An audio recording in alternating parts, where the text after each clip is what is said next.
Welcome everybody to the UGS Community Podcast. I am the King of Extra Steps. You may refer to me as the King of Extra Steps, or as a goofy goober. I respond to both. I would like to officially introduce myself to everyone as your new podcast host. Guys, it is an honor to be here, getting to know you all, and for you to get to know me. It's an honor to have you. Thank you, host. It's so much fun to be here. I am part of the voice acting community right now. Yep. We are having a lot of fun in there, and I'm ready to learn from everybody and hopefully do a bit of teaching as well. So I'm excited to be here. As you guys can see, with me today is my trusty sidekick, the host. Not to be confused with me, the host. Different host. Keep up. Host? No, they don't keep up. They already know who it is. It is I, the host. The one and only, the superior host, regardless, I'm the host. Okay? That's clear. Let's not get too carried away there, bud. Guys, I want to thank you all for... I want to thank everybody for joining us today. We appreciate you taking the time to join us live here on the Discord channel. For those who can't make it live, we have this recorded, and then it is put up in podcast updates. Quick shout out to our editor, Banacor. Yup, Banacor. I've actually had a few people that just told me we cannot attend the podcast, so we hope it is recorded. And yes, it is recorded, and you can listen to it later. This is for you guys. But for the people who are here live, we have a very interesting show ahead for you all, mostly new and inexperienced members. Today, we're going to be learning a new skill. So stick around. Very exciting. I'm always ready to learn. I hope you are too. But first, our first segment, let's go over a couple server updates, shall we? Just to make sure everybody's on the same page. The Discord team has gone ahead and done a couple role updates, so I just want to quickly mention those. I'd like to give a warm welcome to Didicus as our creative director. Shocked Bunny as a producer, and Johansenberg as an associate producer. These are all fancy names, aren't they? Creative director, producer, associate producer. Fancy names for fancy people. Starting to sound a little bit like a studio, don't you think? Oh, it is. It is a studio. We're getting places, and I have high hopes for it. Getting official. Very exciting. Yes. Speaking of our staff, I'm excited to announce that there are still openings on the staff team here and there. You can go ahead and find the applications for the teams on the Discord channel under the HR section at the top of the channel list, if you're interested. And that's where you would join us, the staff members. We are a very supportive community and very supportive staff. We like what we do, and we do it for our own interest, for the benefit of all. We do it out of our own heart and soul. We enjoy doing it. So if you want to join us and be with this amazing team, you know what to do. And also, have you heard? We are going to have a social media account. Actually, accounts, plural. Not one, just multiple accounts over different platforms. I mean, one account per platform, but different platforms. That's excellent. Hey, that's going to be a great way to get the name out there, get the UGS community public. Do you know how close this is to today? It's very close to today. It's actually on Saturday, the 25th of September, 2021. So a few days from now, we're going to have social media accounts. Yes! I'm excited for that. Look out for those. Me too. Look out for those and definitely give those a follow. Yep, give those a follow as soon as those go live. We are hoping for as much activity on day one as we can get to make sure that the algorithms are on our side. Oh, yeah. So check that out. Shocked Bunny would also like to remind everyone to complete the Creative Commons license agreement in the community policy channel as soon as possible so we can all start collaborating as one company. Also known as the CC license agreement. Yes, the CC license, of course. I do want to touch on a couple of things here. First of all, our D&D channel seems to be going along smoothly. People are working on their projects, their one-off projects here and there. I've heard some ideas here and there, and I'm very, very excited to see what people can produce. What happened on the D&D server? The D&D Tempest server, right? There's a lot that has been going on. I heard whistleblowers here and there, but I'm not allowed to disclose anything. Yet, I can tell you they're having a lot of fun. Can you tell me anything more, or do you also stand with me of the unknown? In all honesty, I have as much information as you do, which is not much. So I hope to hear from them very soon. Very excited to see what they have to offer. We will. Very good. Speaking of D&D, as a matter of fact, the music department is working on a little competition there. They are finishing that up. And they are also having a small competition for our community project, Project Ominous. Ooh, spooky. I mean, the name, yes, just the music ominous. Team. I don't think you should say it Ominous. as Project Ominous. I think it should sound like this. Project Ominous. Project Ominous. Imagine if Project Ominous released on Halloween. Oh, how cool would that be? So fitting. The theme. Excellent. Yes, they're hard at work. Bunny also wanted to mention that they're working on new ways to include the community. One method being like a small-scale production pipeline that will focus on quick turnaround for all elements of a game. It'll be broken up into segments, and for each segment, community members will be able to go through a training process to obtain the tools necessary to complete required tasks. So that'll give the opportunity to some of the new people to, get a chance to learn what kinds of programs we're working with and, explore something that they might not be as well versed in. So I'm excited to see that roll out. There are a lot of exciting things that are happening here. Yes. Many. Together, mashed up together, making up an exciting story. And hey, that's what a studio's all about, is coming up with a community story and putting all of our combined efforts and talents into that to create something beautiful. Yes, indeed. Yes, indeed. How exciting. And of course, our writing department is hard at work on their foundation of a story. The development team is hard at work on a prototype to test the graphics. And then, like I mentioned, the music department has had a competition. I think they're still currently having that competition to create a soundtrack to a potential Project Ominous trailer. Ooh. Another spooky business here. Spooky, Indeed. scary skeleton. All right. I believe you can still submit applications for that. So if you're in the music department, slide over in that direction and show us what you got. All right. Speaking of music, that actually brings us to our next segment here. I wanted to work together with department heads to increase community engagement. So to help us discuss future endeavors, we asked one of our department heads to join us today. Guys, please help me give a warm welcome to the head of the music department, Mr. Benjamin. Hello, everybody. How are we doing today?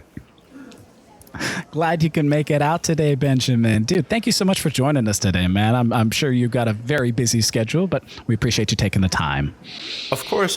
Anything to just kind of, come out and, see people and come and have a conversation and maybe even teach people a few things along the way is always enjoyable. Absolutely. That's what you're here for. So, Ben, kind of explain for the people who aren't quite familiar with you, what exactly is your role here in the UGS? For me, my role is to, as a department head, I am to lead musicians in a lot of aspects of music, whether it be teaching them composition. I myself am still learning a lot, as this generally is outside of my wheelhouse. So I myself, as a department head, am still learning quite a bit. But for me, my job is to kind of lead people in the right direction, get information from Didicus and some of the people who are above me in the staff, and just kind of filter it down so that way we can all continue to work and be very productive and get a lot of work done and have a really good quality to it. Fantastic, man. Yeah, you said you're working with the development team there. How did you get to be the head of music? What was that process like? That process was day one.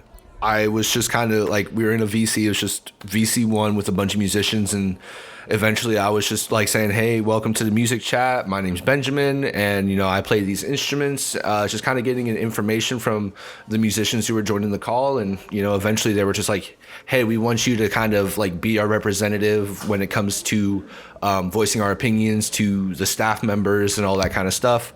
And eventually, it was just like, hey, we're going to make you head of music. And so that's just kind of how I got here. Nice, man. Well, hey, you seem well versed in the music department. How long have you been playing music, if I can ask? It is almost a decade now. A good portion of my life. Of time. That's the answer. Since the beginning of the known universe, I have been doing music, and there's always something new to learn. I was in orchestra from 6th grade to all the way up until I graduated high school and continued to write afterwards. Band from high school on. Wow. Nice, man. Nice. What kinds of instruments do you play? I can play almost any instrument. I would say my skill set is more in music composition, as in creating the music and putting composition together on a sheet, which is putting notes together and creating the song as a whole. That is where my specialty lies. But my primary 4 instruments would be a trombone, a cello, a drum set, and contrabass. That's excellent, man. Those are fantastic instruments. I love hearing those, especially when they have some solos here and there. Love hearing those, man. That's awesome. So your composition background is super, super helpful in our server, at least here, being the head of music. You're in charge of putting all of that together. Tell me about your video game history and what kind of video games that you're into. My video game history is a very long and sordid history, so I'll keep it brief. First video game I ever played was Halo Combat Evolved on my godmother's laptop at the age of 7. Worst gaming experience if it was ever recorded to be seen by the world. Now, as a 21-year-old, I spend a lot of my time just kind of playing whatever comes my way. If say, for instance, someone in the server was like, hey, man, you want to come play League of Legends? I'll prefer not to play it, but because someone's asking me to and we're having fun, I'll go and play it and I'll record it and just kind of have a good time. And for the most part, I do mainly stick to first-person shooters, as that is my specialty, with 6,000 hours in Counter-Strike. But that is just my preference. That's something in common you have between you two. Absolutely. Yeah, I'm more of an FPS guy myself. Absolutely. We'll have to jump on something like that sometime soon. If you play Valorant or something, we'll get in there. Definitely. Absolutely, man. Cool. Well, hey, that kind of ties into a question that I had for you. Is as the department head of music for a video game studio, what do you hope to bring to the table as far as a game composition there? For game composition, I would say it's one thing I've learned is that when you write classical music, there isn't really much of a motif where it's, you're just in classical composition, you always have a moving melody line that may be passed around from instrument to instrument. But when you're bringing it to the table of a game, you have to completely switch gears and create what is called a motif. A motif is a recurring theme or a group of notes or melody that signifies something to the game or a specific character or a motif for an environment or something along those lines. So I'm shifting from myself as a classical composer, music composer, to learning how to create motifs that will maybe inspire something within the people who are working on the game to go, hey, I like that, but maybe it can be better. And then just continue to create music and music is just awesome. I know, Benjamin, you Absolutely. create music and all. Music is fun in all ways. But I have a question for you. What Go is ahead. your favorite game soundtrack? And let me guess, Halo 5. No, actually, it's not. One Switched up on him. One of my favorites is actually kind of a smaller game, but still well known, would be Life is Strange. Life is Strange. Oh, That's an interesting Yes. game. Good That's one. a story game. It's not even an FPS game. Also, a part of the story history of gaming I forgot to mention, I also do quite a bit of story games as well. Oh, I have one Well, there you go. interesting That- game coming up for me too. So, how interesting. There you go. Yep. very nice. Yeah. But I remember I played Life is Strange when it came out in 2015. As a 15-year-old, I didn't really understand all the intricacies of the music, but the point of the music wasn't to be the main character. It's to help you come in and really draw you into the world. Indulge. And King, on you, when you were asking like what my job, what I want to bring to the table, is when I make the music that I want it to draw in the player. I don't want the music to be like front and center, making all this, just kind of like a small gentle push that's consistent, helping you to dive into the game and really be immersed in what it is to be in the game and follow the character and feel the emotion, because music guides emotion. Yeah, That's absolutely- absolutely. I can think of numerous examples of video games that have just these memorable soundtracks, and you can hear them and immediately think of a specific moment in that game. I'll give you a great example: Legend of Zelda. Everybody Right. can remember the do do do do do do do do do do do do do do do, and that brings back the memory of that video game. It's the Exactly. memorability of that music is definitely There key. are So some people that just mute music. They commit a crime by muting the music when playing a video game. I can understand for FPS you want to focus, but for a story game, God, no. And Yeah. that is one thing that, because sometimes I don't always have access to the games I want, so I'll watch a walkthrough. And, when you're on YouTube, you're on Twitch, you have to mute those things so you don't get demonetized or get strikes or any number of things. And I wish they would change that so that way you get the full effect, because sometimes they have that music that's produced and copyrighted from an actual artist. And it's, that you don't get the full effect of the game because you are missing bits and pieces of the music or scoring or copyrighted songs that would help influence the time at that point in the game, where all of a sudden there's supposed to be music, but it's just quiet. You don't have any backing track. You don't have any noise except the conversation going on. Or it's just Yeah. a slow pan around an environment with no sound. yeah, absolutely. I agree on the point that music is super important, and the soundtrack is super important in bringing life to the game, really. Especially in, like Host was saying, the story games is, if you don't... It's like if you don't have that music in the background, there's just something about it that's missing. It's just I can agree. a feeling on Absolutely. the inside that it's just missing.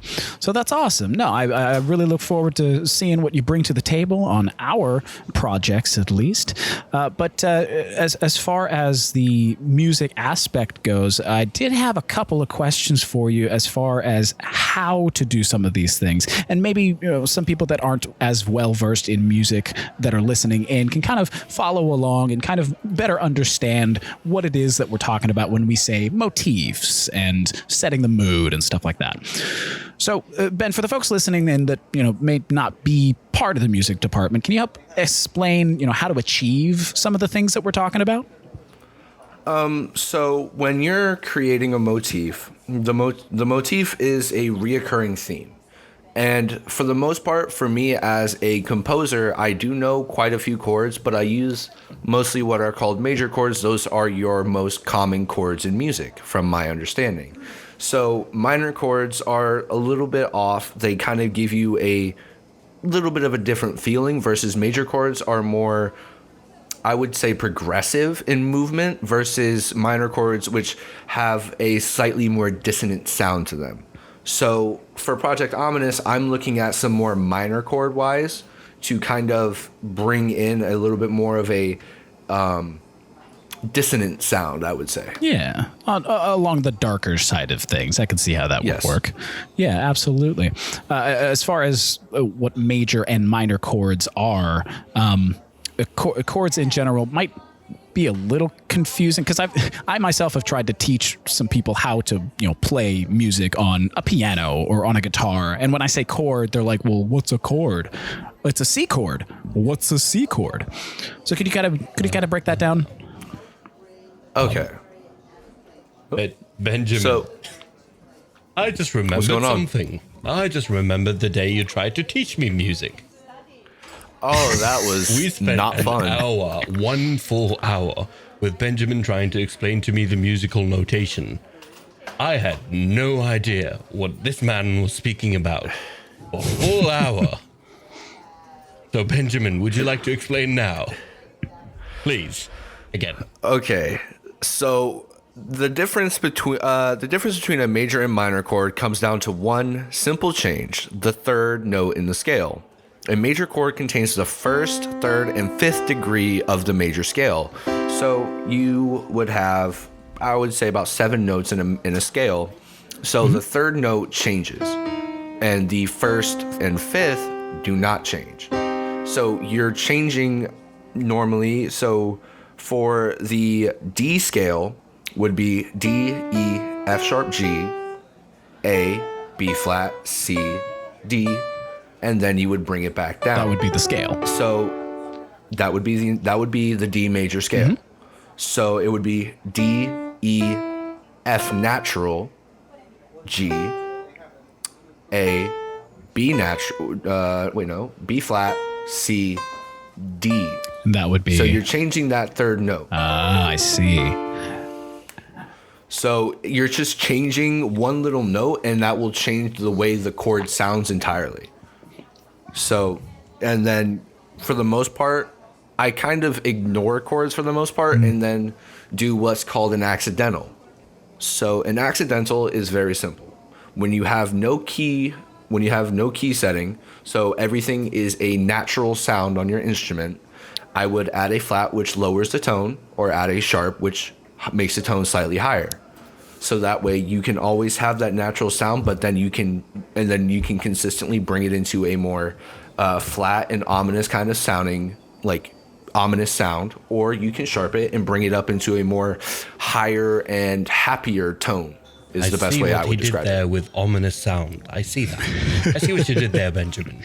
I appreciate that was unintentional, I promise. Really tying it all together. That was honestly unintentional. Awesome. Yeah. So even just the slightest change of one note can completely change the entire mood of a piece, right? Absolutely. Abso-freaking-lutely. That is so true and so well put. I appreciate you. I try, my man. I want to make sure that everybody understands what it is that we're saying. And I do apologize. Kind of follow along. Benjamin, I do apologize for you're me fine. Not understanding 1 hour of one-on-one. I'm sorry. You deserve that apology. I mean, I will take it, but honestly, teaching, I'm sorry to kind of get a little off track here, but teaching is so much fun, because teaching is being able to show someone like, for me, I actually used to teach music when I was in high school as a quote unquote class pet. I would teach and help other people learn their instruments so that way they can sight read music, because when it comes to sight reading, what happens is you have your instrument and you have a piece of paper that's put in front of you with everything written for you. You have your keys and everything. And the goal when you first sit down, when your teacher hands you a fresh piece of paper, is that normally what we do was the entire band would play through it once. And then on average, my reading rate was about 80% accurate. So for every 80 notes I played, I missed 20.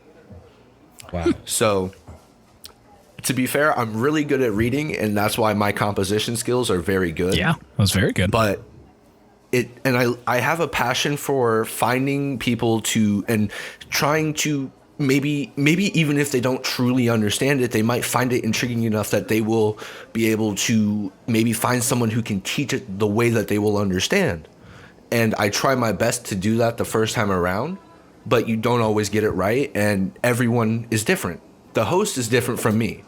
I spent no time learning how to read music. Once I learned where each note goes in my preferred clef, which is bass, I knew exactly where each note was, and I just had to learn fingerings on the in orchestra, and then slide positions on trombone. That was all it took, and once I had that, my reading accuracy went from a 50 to an 80. I'm more of a treble guy myself. Okay, that's only one step higher from so my F would be your A. Mm-hmm. So I understand what you're saying, but teaching to me is something that is so much fun because you get to impart wisdom upon somebody, and especially when they are in when they do music as well, and maybe you're more well-versed, you can impart some knowledge. And I myself am getting knowledge from a lot of people in my department. Axis and, some of the other people in my department who use FL Studios are still helping me learn and get better at it so I can make better music. So just teaching is just a way to impart knowledge and help someone get better at something if they may not be quite as proficient as they would like to be. Absolutely, man. That's awesome. And that's amazing that you're so willing to, put yourself out there as the, the professional on this part of the department. That's super cool. And I would definitely not call myself a professional. I would call myself a semi-professional because in a lot of aspects, I am very amateur. But when it comes to composition, I would definitely say I'm a professional. Oh, well, sure, but sure. Learning, yeah, everybody can always keep learning. Yeah, and that's the fun part is that no matter how much you think you know, there's always something you know, which means today I could learn how to use a new digital audio workspace or DAW today and then go, cool, I can spend the next 3 months learning every tiny aspect of that. And then the next 3 months I can get another one and I can just keep learning how to do it so that way I am proficient in all of them. The more you know, the more you realize how much you don't know. That rule applies to everything. Absolutely. Gaming.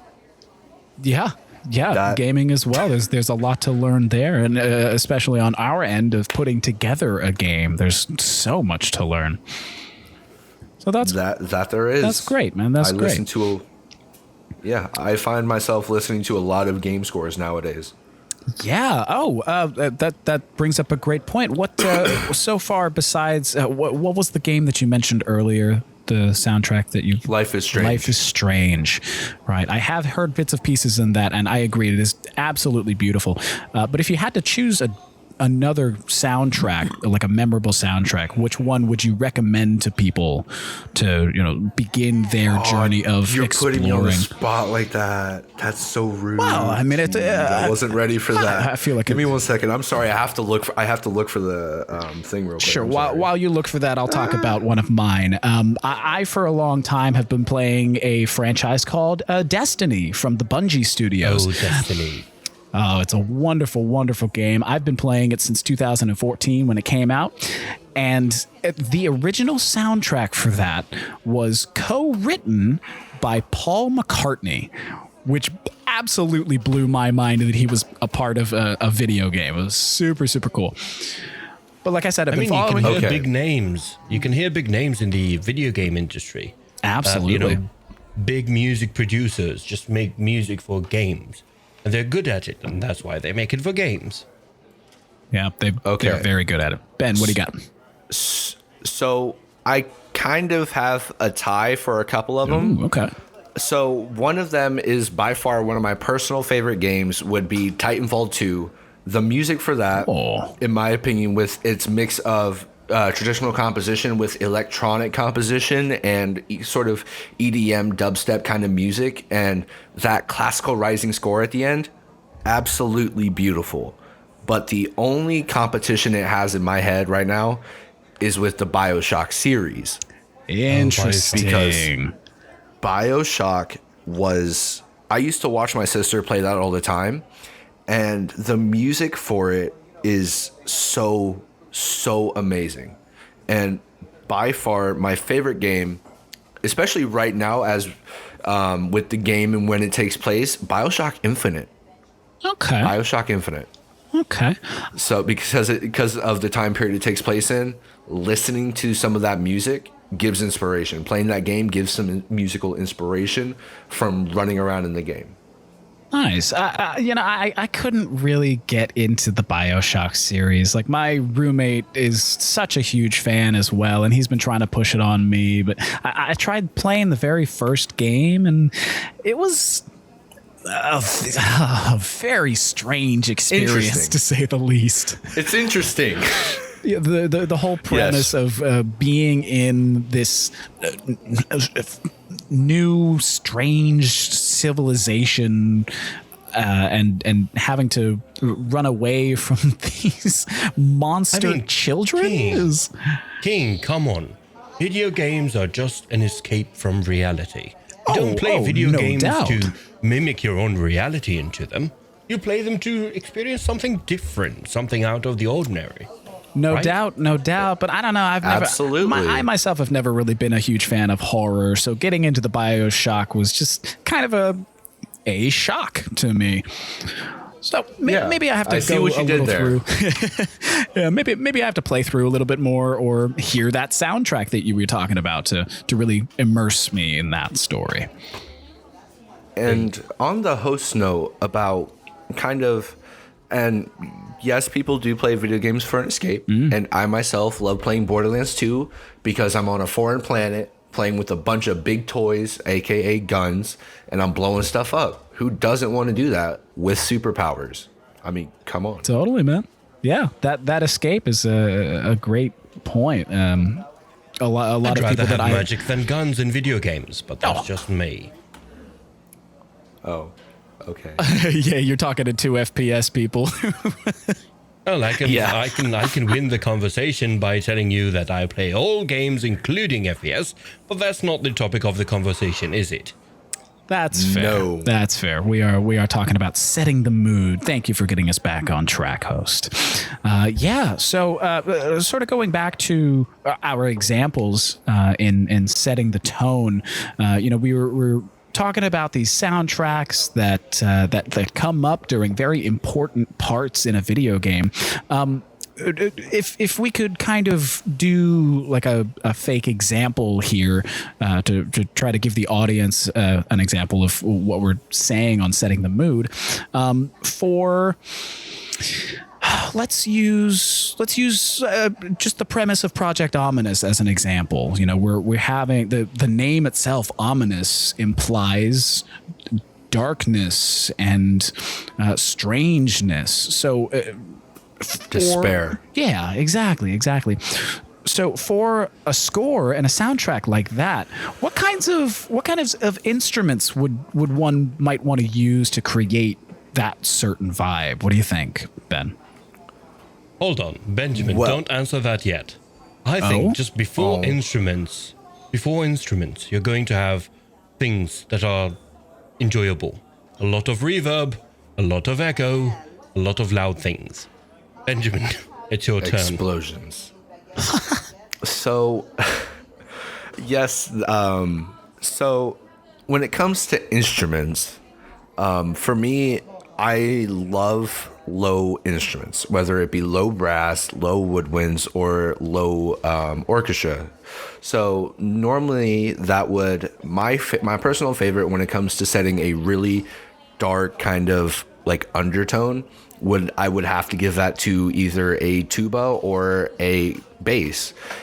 I love bass because it kind of has that weird string on string sound. If anyone who's listened to a bass before, if you've gone to a concert or a sort of concerto sort of deal, you know that sound, and it has that like sort of deep raspy sort of sound to it, where it brings to life something that sounds a little bit off, where it's just enough naturally where it makes you feel a little bit more grounded but still slightly uncomfortable. because even when it's quiet, it still has this nice, deep, rich tone to it that helps it stand out, even though it's a building block when it comes to music. Definitely. Now, moving to maybe creating the motif, I would look towards probably a viola in orchestra or a trombone, saxophone, and band as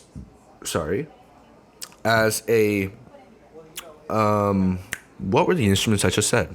Trombone, saxophone, viola, saxophone. Trombone, saxophone. With the saxophone, you have that more airy sound, as you know, you do have that reed and mouthpiece. It does have a small airy sound to it, especially when you're playing very quietly. Now, as a trombone, you are naturally louder because of the way the instrument is created. Even your pianos are still somewhat loud, but it gives you a chance to create a kind of a more mid-range sound to it, to kind of expand and start working and in tandem and complementing the melody of the piece, which I would probably give to the alto sax and the trumpets and flutes, and then violin and orchestra. Okay. So with those are your traditional melody carrying instruments. As they were higher, they're easier to hear, and when the melody gets higher in the actual note and octave ranges, those instruments that are higher pitched make it easier to go up versus having your bass trying to play a high E on a violin, which just isn't possible. And, playing those notes makes it a little bit more difficult, so it makes it more sense when you want a nice high-sounding, moving melody, you use those instruments. Totally. And I can already hear how this pile of instruments just play into my ear together. They all fit nicely together. Absolutely. Very much. That's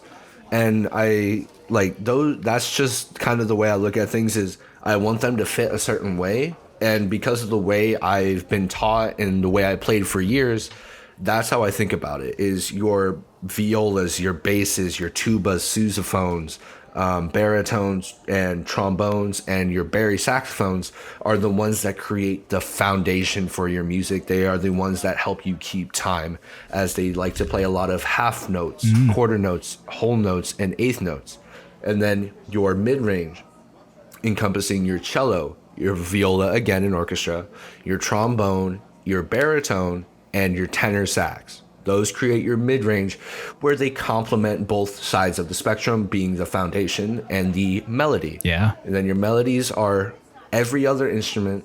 They help create the melody, the moving lines that kind of keep you on the edge of your seat. The foundations are supposed to really draw you in, as they start with it low at the beginning of the song, where it's nice and slow. The low notes are coming out. They're nice and melodic. And then all of a sudden, you can flip a switch and then switch it over to your melody lines, and then they will take it from there, and they can put you on the edge of your seat in 4 beats. Yeah, you absolutely. know what I've realized?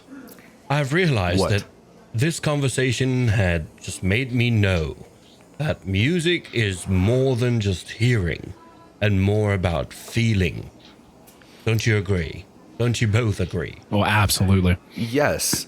And 100%. on that is one of the things we aim to do in the music department for Project Ominous, is we want to make you feel some type of way.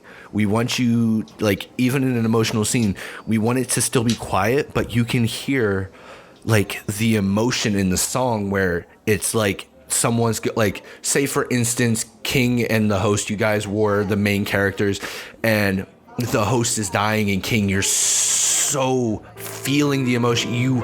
Host is like the best friend you've had since you were born. You guys were born at the same time in the same hospital. Y'all shared the same bed. Your parents were best friends. You guys have known each other for 36 years, and you're watching him die. We want you to be able to feel the emotion. Leave me to die alone. I'll miss you. I'll miss you. Tell Mama I loved her. I will. We'll never forget you. The sorrow shall be forgotten. Okay, moving on. Back Back to the point. The point is we want you to feel the emotion that the characters are going through, because without it, it's just words and words. The way I see it, picture is worth 1,000 words. A single melody is worth 1,000,000 because it pulls the emotion and it helps accentuate the words and the gravity of the situation that they are playing to. Yeah, and I'll give you my favorite example from a movie, which would be the Jaws theme. When we first are introduced to Jaws, you have that underlying cello and double bass, da-dun, da-dun, da-dun, and it builds and it builds and it builds that emotion of uncertainty and fear and terror. So I absolutely see what you're saying as far as building that with instruments. That's excellent. Yep. Yeah, man. Well, great. Cool. I really think I learned a bit more as far as the music side of things goes. I hope to work with you more in the future to learn a little bit more about that. And just before we move on to this last segment here, do you have anything, Ben, that you might want to tell newer or less experienced people that are already in the community that might want to learn a bit more? So, I mean, if you want to learn a bit more about music, for the most part, you will find me floating around VCs. And if you see me and you have any questions, you maybe want to sit down and learn something. I would be more than happy to if I have the time, and I'm currently not working on Project Ominous. I would love to sit down with you and, maybe kind of teach you the basics and then, see if you want to go from there. And, if not, then, I mean, you're more than welcome to come talk. We can talk shop. We can not. I'm open for anything. Awesome, man. That's super cool that you're open to chatting with the new people. Again, you can find all of these voice chats a little farther down than where we're at. Speaking of questions, though, I did want to do a bit of a Q&A while we have one of our department heads online here. All right, awesome. Our first question is in from our community manager, Coro. Everybody say hi to Coro. Thanks for coming out today, bud. This question is for Benjamin. What do you think about the violin, considering the notes don't have an exact marked place and they're memorized? And how about real recorded music or virtually done? Which will we do? Do you believe real life recorded music has a deeper effect? So let's do one question at a time. Let's start with the violin part. Okay. So when it comes to the violin, all instruments normally don't have any kind of marking indication for where the notes are. Now, when you start in 6th grade or you start learning the instrument at a young age, they will put tape under the strings to mark where each note location is. But as you get older and you get used to the memorization and placements of notes, it doesn't really matter because your fingers will have the muscle memory. It's almost as if playing a video game where your fingers get used to knowing where they need to be. And so that's kind of like that's most instruments don't come with any specific marking indication of, okay, hit this part of the string to create this note. Mm-hmm. It's more intuition at a later date. Yeah, I was friends with a bunch of people who played violin in high school, and they would always try to hand it to me just because they knew I had no idea how to do it. And just finding a note on that string without any frets, or what they're called on like guitar and stuff. Finding the right note is always so hard. So I can only assume that it takes years and years of practice to really get that under your belt. Absolutely. The second part of the question, though, interests me quite a bit. Do you believe that real life recorded music has a deeper effect than, say, a MIDI track? I would say yes, but they do still have the same general effect. Normally, when you're doing real recorded music, you have a professional sound studio with very high quality devices to really help bring that sound and do it that way. Because when you do it virtually, you kind of run into the situation where it doesn't quite have that human feeling. It has that very automated, robotic feeling to it. So when you're doing that, you're kind of missing on the human aspect where, sure, they may mess up and maybe it makes it sound better. Because as a human, we are bound to make mistakes. That is a quantitative in life that you cannot avoid. Yeah, that's human nature. So when you do that, sometimes those mistakes turn out to be absolutely beautiful and wonderful and make the song more realistic and make it more personal because people make mistakes. So when the song, quote unquote, makes mistakes, maybe it improves it, maybe it makes it worse, but overall it probably makes it a little bit better. Definitely. Yeah, that human aspect is absolutely important, especially when you're playing live. You know, you have a group of people that are collectively feeling this same thing while they're playing. So that human aspect absolutely is important. Yep. All right, next question here from Jonah. Hey guys, want to know how your day's been? Thanks for checking in, Jonah. Appreciate it, man. I personally have been having a fantastic day. It's been very productive, and you know, it's my first podcast, so I'm feeling great. What about you, host? Well, I'm also feeling great. It's a good day for me, and having a new host on the podcast is always interesting. I don't know how you would perform, and I don't know how you would sound, and there are a lot of interesting things that are happening. All exciting. He was scared. I'm not scared of nothing. And I'm not You were nervous? No, I'm not. You sound a little nervous. I don't sound a little nervous. I sound King, sick. don't you think he sounds a little nervous? I don't know. You can kind of hear that the shaking of the hands through the microphone. Ooh. Yeah. The shaking of the hands, the rattle. The rattling bones. And on my end, I am doing great, you guys. Thank you for that. I am doing great. It's been a little bit of a doozy today, but I'm here, I'm standing, and I really need to go to the bathroom. So that's where I stand. It has been almost an hour since we started. That's fair. We'll wrap it up shortly, and so you can go ahead and do that. But there are a few more questions in here. Jarf, a shred guitarist, fascinating, has a question. Name the most obscure genre of music that you really enjoy listening to. Most obscure genre.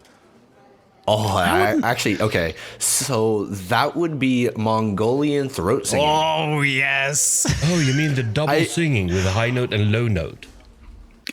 I think that has. No. I think it's part of it. They do touch on that a little bit, but it's mostly that just guttural